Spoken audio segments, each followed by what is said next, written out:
السلام علیکم دوستوں. کچھ عرصہ پہلے ہم نے آسٹریلیا کا ایک دورہ کیا.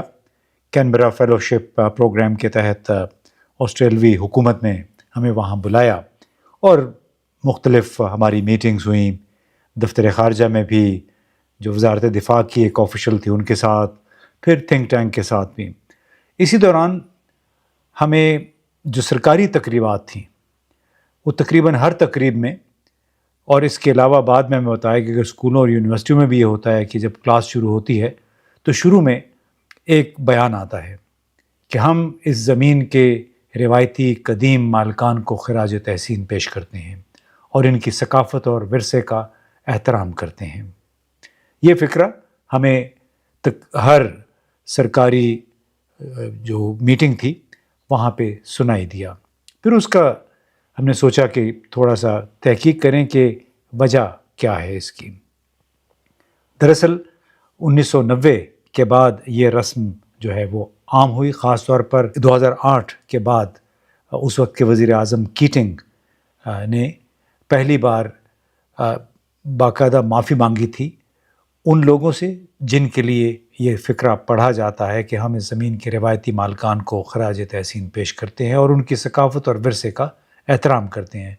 ان کو آپ سنتے ہوں گے ایبوریجنلز بھی کہا جاتا تھا، اس کو فرسٹ نیشنز بھی کہا جاتا ہے، اور زیادہ تر ان کو ایبوریجنل سے بھی زیادہ فرسٹ نیشنز نیٹیوز کے حوالے سے ان کا ذکر ہوتا ہے.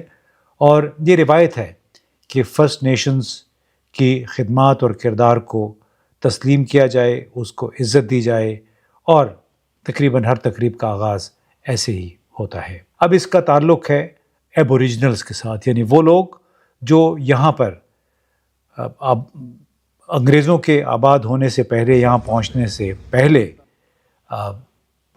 یہاں کے رہائشی تھے اور انہی کی یہ سرزمین تھی. اب ایک روایت سی بن گئی ہے کہ ایبوریجنلز کو اب فرسٹ نیشنز بھی کہا جاتا ہے. پہلے ایبوریجنی کہا جاتا تھا لیکن اس میں لگتا تھا کہ یہ کوئی نسل پرستی کا عنصر ہے، لہٰذا اب ایبوریجنلز کہتے ہیں یا پھر فرسٹ نیشنز. اور یہ بار بار اس بات پہ زور دیا جاتا ہے کہ ان کے خدمات اور کردار کو تسلیم کیا جائے، ان کی عزت کی جائے. تقریباً ہر سرکاری میٹنگ کا آغاز ایسی ہی ایک بیان سے ہوتا ہے جیسے ابھی میں نے آپ کو سنایا. یہ دراصل اس اصلاحی عمل کی عکاسی ہے جو وزیر اعظم کیون رڈ کی 2008 میں ایبوریجنلز کے حوالے سے پارلیمانی تقریر کے دوران ایبوریجنل لوگوں اور خاص طور پر جو چوری شدہ نسلوں سے پہلی باضابطہ معافی کے ساتھ شروع ہوا تھا. یعنی جتنے بھی مقامی قبیلے تھے اس یہاں پہ رہنے والے، ان سے اس وقت کے وزیر اعظم کیون رڈ نے باقاعدہ پہلی مرتبہ معافی مانگی. اس معافی میں ریاستی غلطی کو واضح طور پر تسلیم کیا گیا جس نے مضبوط علامتی اور جذباتی اثر ڈالا. غیر ملکی جتنے بھی مہمان آتے ہیں ان کو فرسٹ نیشنز کے علمبرداروں، اساتذہ، فنکار، ماہرین تعلیم سے ملوانا بھی ماضی کی غلطیوں اور ناانصافیوں کے ازالے کی انہی شعوری کوششوں کا حصہ ہے. آسٹریلیا سے پہلے کینیڈا اور نیوزی لینڈ جیسے ممالک نے بھی اپنے نوآبادیاتی ماضی کا سامنا کرنے کے لیے خاصے قدم اٹھا لیے تھے. کینیڈا نے 1998 میں ایک باضابطہ بیان مفاہمت جاری کیا تھا، جس کے بعد 2008 میں آسٹریلیا کے وزیر اعظم نے اپنی باقاعدہ ایک اپالوجی یا معافی نامہ پارلیمانی تقریر میں پیش کیا. اب آسٹریلیا میں امتیازی سلوک کو متواتر پارلیمانوں نے قانون کی شکل دی تھی. یعنی جتنے بھی قوانین بنائے گئے تھے ان میں باقاعدہ ایبوریجنلز کو یا جو مقامی قبیلے تھے، مقامی لوگ تھے، ان کو قومی دھارے سے باہر رکھنے کے لیے کئی دہائیوں پہ مشتمل قانون سازی بھی کی گئی تھی، اور جان بوجھ کر ریاست کی سطح پہ اس قسم کے اقدامات کیے گئے کہ ایبوریجنلز کو قومی دھارے سے باہر رکھا جائے. اب تبدیلی کا آغاز 20ویں صدی کے وسط میں ہوا، لیکن بڑی قانونی تبدیلیاں 1960 اور 70 کی دہائیوں میں رونما ہوئیں. مثال کے طور پر ایبوریجنلز کو 1962 میں پہلی مرتبہ ووٹ ڈالنے کا حق ملا. 1967 کے تاریخی ریفرینڈم میں 90% سے زیادہ آسٹریلینز نے ایبوریجنل لوگوں کو آئینی حقوق، مکمل آئینی حقوق دینے کے حق میں فیصلہ دیا۔ اس طرح ایبوریجنلز کے ساتھ جو امتیازی سلوک تھا اس کا سلسلہ ختم کرنے کے باقاعدہ سلسلے کا آغاز ہوا اس قانون سازی کے لیے، اور 2008 میں اس سے پہلے جو باقاعدہ معافی مانگی اس وقت کے وزیر اعظم نے۔ آسٹریلیا کو اپنے تاریخی جرم ثابت کرنے اور اس سے معافی مانگنے میں کافی وقت لگا، یعنی جیسے میں نے پہلے کہا کہ کینیڈا نے اور امریکہ نے، نیوزی لینڈ نے سے کہیں پہلے یہ معافی مانگ لی تھی۔ ثقافتی دورے اور تعلیمی پروگرام اب باقاعدہ ایبوریجنلز کی تاریخ کو مہمانوں کے ساتھ شیئر کرتے ہیں، اور جو کہ روایتی نگہبانوں کی بڑھتی ہوئی کمیونٹیز میں ان کی جو پہچان ہے ان کو اجاگر کرنے کے لیے اور ان سے معافی مانگنے کے لیے اور ان کے احترام کے اظہار کے طور پہ۔ بہرحال آسٹریلیا میں اگرچہ یہ سالہ سلسلہ خاص طور پہ 2008 کے بعد شروع ہوا، لیکن ایک نادر مثال ضرور ہے جہاں ایک آباد ریاست نے اپنے ماضی کا اخلاقی الفاظ میں عوامی سطح پر سامنا کیا، پھر بھی جیسے کہ دوسرے ممالک میں بھی ہوا، یہ معافی ایک اختتام کی بجائے آغاز کی علامت تھی۔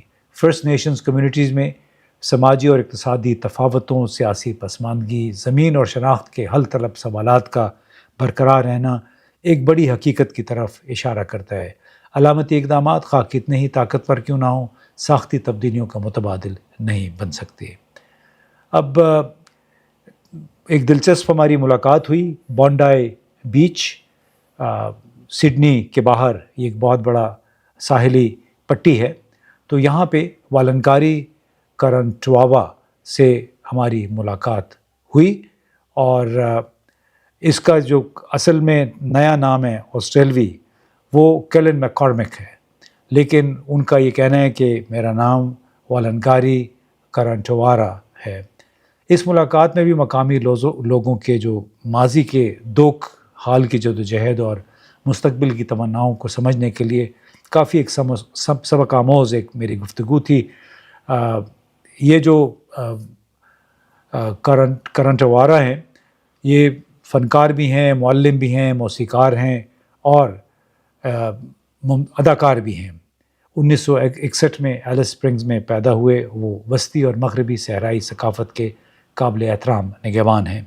میں نے ان سے ان کی کہانی اور آسٹریلوی حکومت کی ماضی کی غلطیوں اور ناانصافیوں کے ازالے کی کوششوں پر ان کے خیالات پوچھے، تو انہوں نے جو کچھ کہا اس کا خلاصہ یہ اسکرین پر بھی آپ دیکھ سکتے ہیں۔ ان کا یہ کہنا تھا کہ ہم قانون، ثقافت اور سچائی کے رکھوالے ہیں، ہمیں اس بر اعظم کے قدیم ترین باشندے ہونے کا اعزاز حاصل ہے۔ آپ ہمارے لوگوں کے بارے میں بہت ساری ایسی باتیں سنتے ہوں گے جو کہ حقائق کے برعکس ہیں، تاریخی حقائق سے متصادم ہیں۔ جب آپ یہاں آتے ہیں تو ہم آپ کو اپنے بارے میں سچائی سے آگاہ کرتے ہیں، لوگوں کو ہماری اصل کے بارے میں سمجھانے کے لیے۔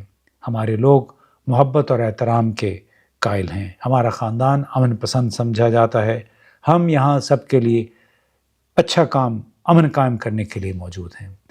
والنکاری کرنٹوارا ایک مثبت مزاج شخصیت ہے، لیکن پھر بھی وہ اپنی کمیونٹی کے ساتھ کیے جانے والی جو بدسلوکی ہے اس کے حوالے سے ابھی بھی بدگمان معلوم ہوتے ہیں۔ انہوں نے بتایا کہ حال ہی میں آسٹریلیا نیوزی لینڈ کی فوجوں کی یاد میں ایک دن منایا جاتا ہے 25 اپریل کو، تو اس دوران بھی یہ کہتے ہیں کہ ہماری کمیونٹی سے تعلق رکھنے والے لوگوں کے ساتھ کوئی اچھا سلوک نہیں ہوا، ان پر ہوٹنگ کی گئی، کوئی حالات بہت اچھے نہیں ہیں۔ لیکن ساتھ میں انہوں نے یہ کہا کہ بہرحال ہم ہار ماننے والے نہیں ہیں، ہم یعنی ایبوریجنل لوگ، ہمارا اپنا اصل کام جو ہے اس قوم کو متحد کرنا ہے، اور آج دنیا میں پیغام یہ ہے کہ ہم ایک خاندان ہیں۔ ہم نے سیکھا ہے کہ ہم نے اتحاد کیسے قائم کرنا ہے، کیسے لوگوں کے درمیان بھائی چارہ نبھانا ہے۔ اب جہاں پہ یہ ہماری ملاقات ہوئی یہ تھا بونڈائی بیچ، اور اس کا ایک خاص پس منظر بھی ہے، حالیہ پس منظر اور گزشتہ پس منظر۔ یہ ساحل خود حصہ ہے اس ساحلی پٹی سے جس کا تعلق ہے جو کہ ہزاروں سال پرانا ہے۔